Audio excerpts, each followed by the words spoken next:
différentes productions agricoles du territoire, que ce sont le lait, les céréales, les activités équines, ont un lien fort et direct avec la haie. Même si la haie a parfois fait débat et que la modernisation des exploitations agricoles a eu des évolutions sur le parcellaire, des solutions durables existent aujourd'hui pour maintenir et favoriser cette thématique de la haie.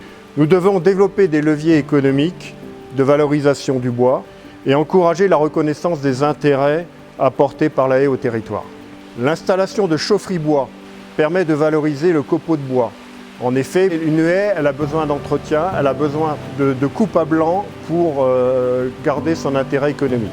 Il y a une quinzaine d'années, le département a instauré une dynamique sur le bocage en créant une filière de bois déchiqueté qui permet aujourd'hui effectivement de la valoriser au travers d'une énergie. Ce qu'on souhaite faire à travers des opérations de ce type, de replantation de haies, en partenariat avec nos amis agriculteurs et aussi le parc du Perche qui sponsorise, si je puis dire, ce type d'opération.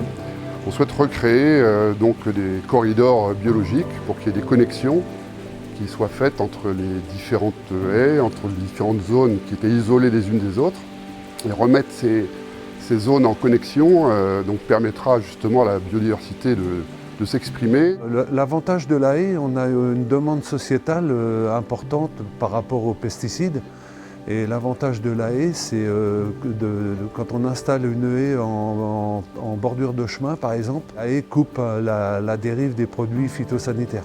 Alors nous avons depuis plusieurs générations déjà des habitudes de plantation sur la ferme. En regardant les historiques, on s'aperçoit que tous les 10 ans, en fait, on a besoin de toucher à nos arbres, d'en planter, on en coupe également.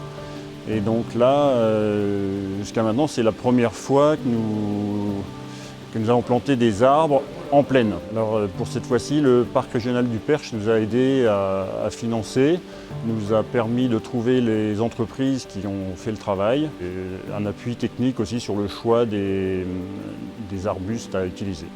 Alors là, c'est essentiellement du local, on a fait local et buissonnant. Donc sureau, viorne, voilà, tout ce qui se trouve dans nos haies classiques.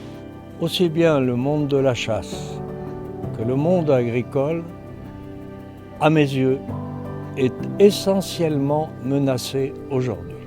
Et donc là encore plus que pour la préservation du petit gibier, il y a nécessité, à mes yeux, d'une coopération très forte entre le monde paysan et le monde de la chasse.